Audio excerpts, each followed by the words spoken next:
छठी सप्तमी घनी दंक्षति स्म कुलांगा चोदितो मे तदध्रुवम्। तेरे पूर्वजों ने सदा संतों की चरण रज अपने माथे पर ग्रहण करके रखी, पर तूने आज संतों का अपमान किया। तूने मेरे पिता का सर्प से अपमान किया।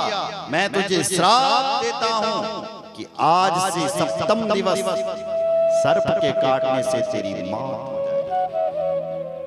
तूने मेरे पिता का सर्प से अपमान किया है तो सर्प ही तुझे काटेगा। और यह कहकर के चल छोड़। कहते हैं ब्राह्मण की जो ताकत होती है वो वाणी में होती है, क्षत्रिय की जो ताकत होती है वो भुजाओं में होती है, वैश्य की जो ताकत होती है वो तराजू में होती है। लेकिन चतुर्थ वर्ण का जो व्यक्ति है उसकी जो ताकत है उसका सेवा ही परमो धर्मः। इन तीन वर्ण की सेवा करना ही उसका परम धर्म है। तो आज इस ब्राह्मण ने अपनी वाणी की ताकत दिखाई। इस राजा परीक्षित को श्राप दे दिया, आज से 7 दिनों बाद तुम मर जाए, तुझे सांप काटेगा। यह कहकर के वो बालक अपने बाप के पास आया और रोने लगा। पितरम वृक्ष विखातो मुक्त कंठो रोता, जोर जोर से रोता। ये रोती हुई की आवाज उसके पिताजी ने सुनी, खड़ा हो गया। बेटा ये किसने मारा? तू रो रहा? बोले पिताजी आपके गले में मरा हुआ सांप देख करके मैं रो रहा हूं। अरे बेटा किसी ने मजाक किया होगा।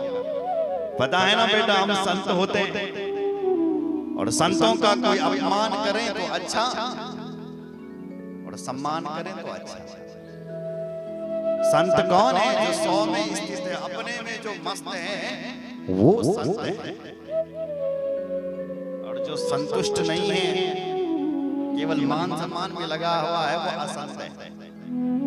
बोलो जय श्री राम। इसलिए संत के लक्षण जिसके अंदर है वो संत है, भले वो पैंट पहनने वाला ही क्यों ना हो जाए, यदि उसके अंदर यदि लक्षण है तो वो संत है। और भले ही कोई चोला धारण ना कर ले, यदि उसके अंदर लक्षण नहीं है, क्या मतलब का वो चोला पहनने वाला? जिसके अंदर लक्षण होते हैं वही संत होता है बेटा। अच्छा, संत के लक्षण क्या होते हैं?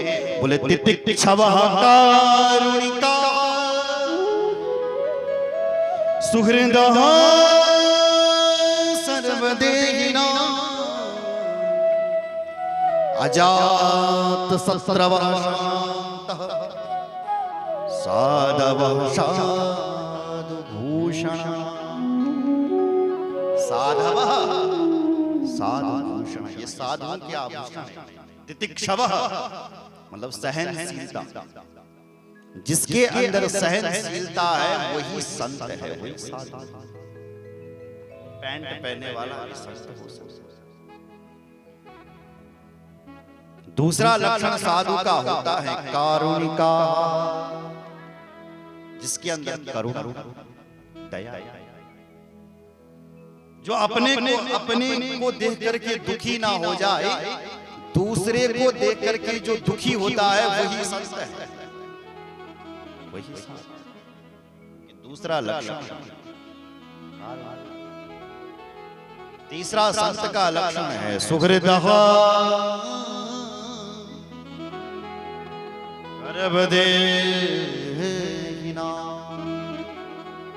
सुहृदः सबको अपना देखता है, सब में अपना राम देखता है जो संत होता है। सब में ईश्वर बैठा। गीता में भगवान कहते हैं ना, ईश्वर सर्वभूतेषु हृदयेषु तिष्ठति। हे अर्जुन, मैं सबके हृदय में बैठा हुआ हूं जो आत्मा के रूप में हूं। यदि कोई किसी व्यक्ति से द्रोह करता है, किसी को धोखा देता है, किसी के साथ अन्याय करता है, तो हे अर्जुन वो मुझ नारायण के साथ अन्याय करता है। अहम सर्वेषु भूतेषु भूतात्मावस्थितः सदा तमवज्ञायमामर्त्य उरतेर्चाविडम्बनम्। हे अर्जुन, अहम सर्वेषु भूतेषु, मैं सभी भूत प्राणियों के हृदय में रहता हूँ, और यदि कोई एक दूसरे से द्रोह करता है, धोखा देता है, तो वो मुझे नारायण से धोखा करता है। ऐसे व्यक्ति के मन को कभी शांति नहीं मिल सकती। अरे जो मंदिर में जाकर के तो खूब आरती करता है, धूपबत्ती लगाता है, दीप जलाता है, मंदिर में मेरी पूजा करता है, और बाहर जो लोग हैं उनके साथ धोखा करता है, कपट करता है, तो वो भगवान कहते हैं ऐसे व्यक्ति की पूजा से मैं संतुष्ट नहीं। ऐसे व्यक्ति ऐसा कर रहा है, भस्मन मेह ज्योतिषः, राख में जैसा हवन करता है। बोलो जय श्री राम। मुझे प्रसन्न करना है तो संसार में जो मूर्तियां हैं, जो लोग हैं, उनमें मुझे देखो, तब मैं प्रसन्न। बोलो जय श्री राम। इधर सुनो, ये मंदिर किसने बनाया? हमने। हम में से तो किसी ने बनाया होगा, इंसान ने बनाया। अब मंदिर के अंदर जो मूर्ति रखी वो किसने बनाई? हमने। हम में से किसी कलाकार ने मूर्ति बनाई। अब उस मूर्ति में जो प्राण प्रतिष्ठा है वो किसने की? हमने। हम में से किसी विद्वान पंडित ने मूर्ति की प्राण प्रतिष्ठा कर दी। अब बताओ, मंदिर बनाने वाले हम, मूर्ति बनाने वाले हम, प्रतिष्ठा करने वाले भी हम, और उस विग्रह में भगवान को देखने वाले भी कौन? हम ही तो देख रहे हैं कि वहां शंकर बैठा है, मां बैठी है। अब बताओ, सब कुछ हमें। अब जो ये मूर्तियां बैठी हैं, इनको किसने बनाया? जब मूर्ति जो बैठी है, हम सब मूर्ति, इनको किसने बनाया है? इनको हमने नहीं बनाया, उस परम पिता परमात्मा ने बनाया है हमें। और भगवान कहते हैं जो व्यक्ति अपनी बनाई हुई मूर्ति की तो पूजा करता है, पर जो मेरी असली की मूर्ति बनाई हुई है, जो चैतन्य मूर्ति है, इनके साथ जो धोखा करता है, ऐसे व्यक्ति के साथ मैं कभी प्रसन्न नहीं हो सकता। अरे हमारी मूर्ति तो बैठी है, लेकिन भगवान की बनाई हुई चैतन्य मूर्ति है, चल भी सकती है, फिर भी सकती है, बोल भी सकती है। बोलो जय श्री राम। इसलिए इन मूर्तियों के साथ जो धोखा नहीं करता वो संत है। और ऐसे लक्षण जिसके अंदर आ जाता है वही संत। वो पैंट पहनने वाला भी संत हो सकता है। इसलिए सुहृदः सर्वदेहिना, सारे देहधारियों में उसको राम दिखाई दे रहा है। इसलिए अब बैर करेगा तो किससे करेगा? किसी से बैर नहीं करता, सब में राम दिखता है। जैसे हम अपने शरीर से बैर नहीं कर सकते हैं, ध्यान से सुनो, ऐसे संत किसी प्राणी से बैर नहीं कर सकता है। देखो आपका ये पूरा शरीर है, ध्यान दो जरा। तो हमारे शरीर में कितने अंग हैं? हाथ हैं, पांव हैं, आंख हैं, कान हैं, नाक है, जिब्बा है, दांत है, ये सब हमारा अंग है और एक शरीर है। अब देखो कभी कभी हमारा एक अंग दूसरे अंग को काट देता है। देखा होगा कभी कभी आपने खाते समय हमारे दांतों से हमारी जीभ कट जाती है। खाते समय नहीं करती कभी कभी जीभ कट गई, दर्द होने लगा, किसने पूछा क्या हुआ? बोले हमारे दांतों ने हमारी जीभ काट दी। कोई बोले आपके दांत कितने दुष्ट हैं, कितने दुराचारी, तोड़ दो इन दांतों को। क्या आप अपने दांतों को तोड़ सकते हो? नहीं। आप क्या बोलोगे? बोले भैया जीभ कट गई, उसका दर्द तो हो ही रहा है, दांत तोड़ देंगे तो और कष्ट होगा। कष्ट किसे होगा? हमें होगा। इसी प्रकार सिया राम में सब जग जानी, जब सब में संत, जब सब में राम को देखता है तो कष्ट किसे देगा? जैसे हम लोग जीव में भी अपने को देख रहे हैं, दांत भी हमारे हैं, एक दूसरे को कष्ट देते हैं, लेकिन हम दंड नहीं दे सकते। उसी प्रकार सब में दिखता है संत को कि मेरा राम तो सब में बैठा हुआ है, कष्ट देगा तो किसको देगा? उसका लास्ट लक्षण है अजात शत्रवः, अजात शत्रु, कष्ट बोलो जय श्री राम। इसलिए बेटा समझा रहा है पिताजी, समीप मुनि है बेटा, हम तो संत हैं और संतों को कोई कष्ट दे तो अच्छा और उनकी बड़ाई करे तो अच्छा। इसलिए बेटा तूने क्यों उस राजा परीक्षित को श्राप दिया? बोलो जय श्री राम। क्यों दे दिया? फिर भी भेजा। समीप महाराज ने अपना एक चेला भेजा और कहा कि तुम राजा परीक्षित से कहो कि तुम आज से 7वें दिन मरने वाले हो, अपनी मृत्यु का कुछ उपाय ले ले। तो महाराज श्रीमद् भागवत में वर्णन आता है कि वही राजा परीक्षित गंगा के तट पर आया और वहां पर उसने श्रीमद् भागवत कथा सुनी। लेकिन देवी भागवत में लिखा हुआ है कि ये राजा परीक्षित गंगा के तट पर नहीं आया। इसको जैसे ही श्राप सुना इसने कि मुझे आज से 7वें दिवस में मरना, इसने अपने लिए 7 मंजिला महल बना दिया और उस महल में रहने लगा। कहते हैं स्नान भी नहीं करता है, संध्या नहीं करता है, पूजा नहीं करता, पाठ नहीं करता। स्नान संध्यादिकं कर्म तत्रैव विनिवर्त्य च राजकार्याणि सर्वाणि तत्र स्थलचारु। ये राजन इसको पता है कि मुझे आज से 7वें दिन मरना है, लेकिन नहा नहीं रहा है, बिना नहाए खाता है, संध्या नहीं करता है। देखो हमारे शास्त्रों में कहा गया है कि जो व्यक्ति बिना नहाए खाता है वो राक्षस है। बोलो जय श्री राम। इसलिए बिना नहाए सबसे पहले शरीर की शुद्धि, 100 काम छोड़ करके स्नान करो, उसके बाद भगवत स्मरण करो, उसके बाद पर ये जो राजा है ये न स्नान कर रहा है, न धर्म कर रहा है, न पूजा कर रहा है, न पाठ कर रहा है, अपने लिए 7 मंजिल महल बनाता है और उसमें रहता है। आज 7 दिन पूरे होने वाले और आज ये तक्षक नाग इसको काटने के लिए महाराज चल पड़ा। तक्षक नाग जा रहा था, रास्ते में कश्यप मुनि मिल गए। कश्यप जी ने कहा, हे भाई ब्राह्मण कहां जा रहे हो? उसने कहा, मैं सर्प हूं, ब्राह्मण का भेष मैंने बना रखा है और मैं उस राजा परीक्षित को मारने के लिए, धंसने के लिए, काटने के लिए जा रहा हूं। परीक्षितम नृपश्रेष्ठम तक्षकस्ता प्रियसति तत्राहं त्वरितो यामि कर्तुम कुंजवरम।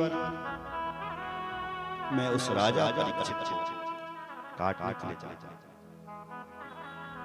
कश्यप ब्राह्मण ने कहा,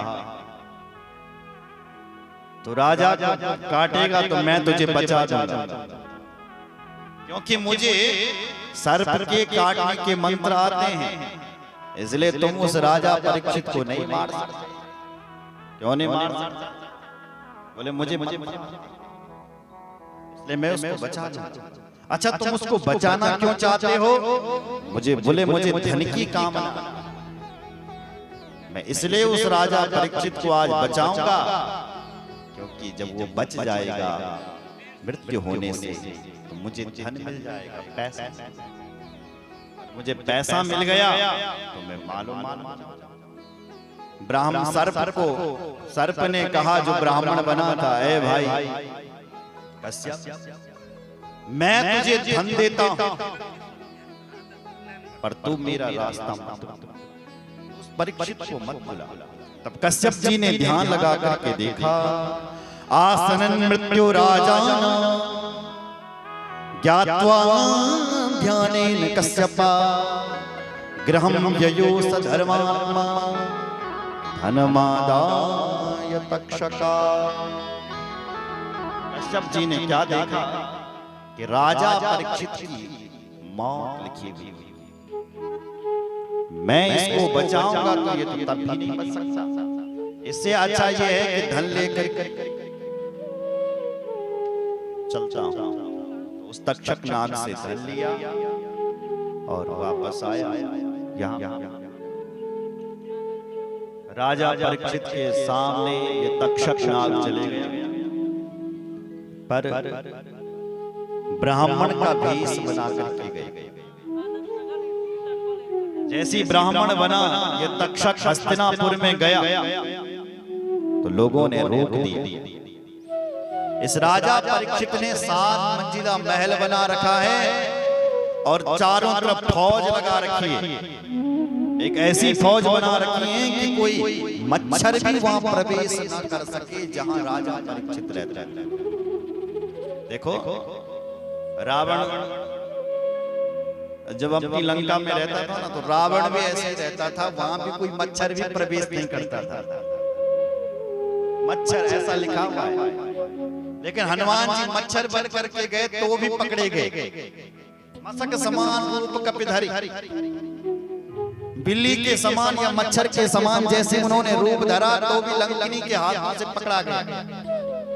लंकिनी को एक गुस्सा मारा, रुधिर कहने का भाव यह है कि हनुमान जी लंका में यदि मच्छर बन करके भी जाते हैं तो भी पकड़े जाते हैं, उसकी इतनी फौज लगा रखी। यहाँ भी वही राजा परीक्षित ने चारों तरफ से फौज लगा रखी है, कोई भी अंदर प्रवेश न कर। आज लास्ट दिन है, 7वें दिन है, सूर्य अस्त होने वाला है।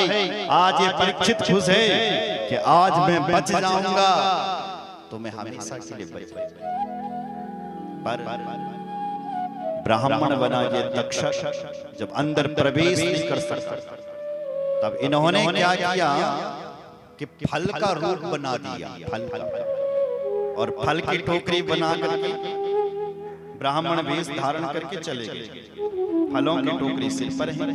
लोगों ने कहा कहां जा रहे हो? बोले राजा परीक्षित के लिए प्रसाद लेकर के जा रहे हैं, फल लेकर के जा रहे हैं। इस प्रसाद के प्रताप से उनको सर्प नहीं काटा। लोगों ने सोचा कि ब्राह्मण है, फौजियों ने चलो भाई जाने देते। चले गया वो ब्राह्मण, फलों की टोकरी भेज दी। अंदर उन्हीं फलों के अंदर घुसा था ये तक्षक नाग, और जैसे ही नाग घुसा, सूर्य अस्त होने वाला था। परीक्षित ने वो फल निकाले और राजा ने कुछ फल अपने सिपाहियों को खाने के लिए दे, और एक सुंदर सा फल अपने आप ले लिया। जैसे ही खाने लगा, उसी समय एक विकराल देह वाला काल प्रकट हो गया। बोले भक्त वत्सल भगवान की जय। राजा परीक्षित ने देखा ये क्या हो गया। उसी समय तक्षक नाग के रूप में वो काल प्रकट हुआ। राजा परीक्षित को उसने ढंस लिया। महाराज परीक्षित की मौत। उत्थताग्नि शिखा घोरा विसजा तक्षकानना प्रज्ज्वालनपं त्वासु कत प्राणं चकार। विष का दंश मार दिया। धड़ाम से राजा का शरीर नीचे गिरा। राजा का प्राणांत हो गया। हाहाकार मच गया। राजा परीक्षित मर गया, मौत हो गई, इसकी मौत हो गई, मौत हो गई, हाहाकार मच रहा है। उसका बेटा आया जिसका नाम है जनमेजय। लोग इधर उधर से आए, राजा के शरीर को उठाया, स्थान पर रखा, गंगा के तट पर ले गए और वहां पर राजा परीक्षित का दाह संस्कार किया। ऐसा यहाँ लिखा हुआ, गंगा तीरे दग्ध देहम भस्म प्रायामयी पति अगुरु विस्याभ्युक्ताया चिताया मध्यरोपय। गंगा के किनारे पर ले गए। राजा परीक्षित की चिता को उसका बेटा आग देने लगा, रोने लगा। फिर घर आए और घर में आकर के कुछ दिन शोक मनाया। उसके बाद मंत्रियों ने कहा जन्मे से आपको राजा बनना पड़ेगा। परीक्षित का पुत्र जो जन्म उसको राजगद्दी पर बिठाया। दद्रुदानानि विप्रेभ्यो गाश्वरण यथोचितम् अन्नम बहुविधं तत्र सर्वाणि विविधानि च। आज जब जन्मेजय का राज तिलक हो रहा है तो ब्राह्मणों को दान दिया जाए। अन्नदान, वस्त्रदान, गौदान, स्वर्णदान, घीदान, तिलदान, कई प्रकार के दान दिए जाते। बोलो जय श्री राम। जब हमारे पास धन आता है तो देना अवश्य चाहिए। जब आपके पास धन आए तो आप सरल बन जाइए। किसी लोगों के पास धन आता है तो अभिमानी होते हैं, लेकिन शास्त्र कहता है जब आपके पास धन आए, पैसा आए, राज्य आए, गद्दी आए, पद आए, सरल बन जाए। पेड़ पर जब फल आते हैं ना, आपने देखा होगा पेड़ झुक जाता है। उसी प्रकार घर में धन आए, पद आए, कहना झुक जाना चाहिए। जय श्री राम। झुकने का मतलब यह है कि सरल बनो, धरती पर देवता बन जाओ। देवता कौन है? अगर आप किसी के चेहरे पर मुस्कुराहट लाते हो तो आप देवता, और यदि आप किसी के चेहरे पर आंसू लाते हो तो हम राक्षस। बोलो जय श्री राम। यदि हम किसी के चेहरे पर हंसी ला रहे हैं, मुस्कुराहट ला रहे हैं तो हम देवता, और यदि हम किसी के चेहरे पर आंसू ला रहे हैं तो हम राक्षस। रावण को राक्षस क्यों कहा गया? क्योंकि वो लोगों को रुलाता था। तो जो लोगों को रुलाता है वो राक्षस, जो हंसाए वही। तो आज अन्नम बहुविधं तत्र वस्त्राणि विविधानि च। अन्न दे रहा है, वस्त्र दे रहा है, पहली बार राजा बना है। शुमुहूर्ते सुतं बालं प्रजानां प्रीतिवर्धनम् सिंहासने शुभे तत्र मंत्रिणां सन्निवेशय। शुभ मुहूर्त, शुभ बार, शुभ तिथि में आज ये अपने पिताजी की गद्दी पर बैठे है जन्मेजय। जय श्री राम। प्रेम से गद्दी चला रहा है। इसकी पत्नी, इसका ब्याह करवा गया सुंदर पत्नी, और घर राजपाट बढ़िया से चल रहा है। एक दिन उत्तुंग महात्मा इसके पास आए और कुछ बातें इससे छेड़ने लगे, जिसके कारण इसके चेहरे पर आंसू आ गए। तो आई ऐसा क्या कहा उस महात्मा ने कि राजा रोने लग गया। उससे पहले आइए एक भजन करते हैं, उसके बाद ये परीक्षित का पुत्र क्या करता है उस बाबा की बातों को सुनकर वो हम बात सुन। बोल भक्त वत्सल भगवान रामचंद्र भगवान की, शंकर भगवान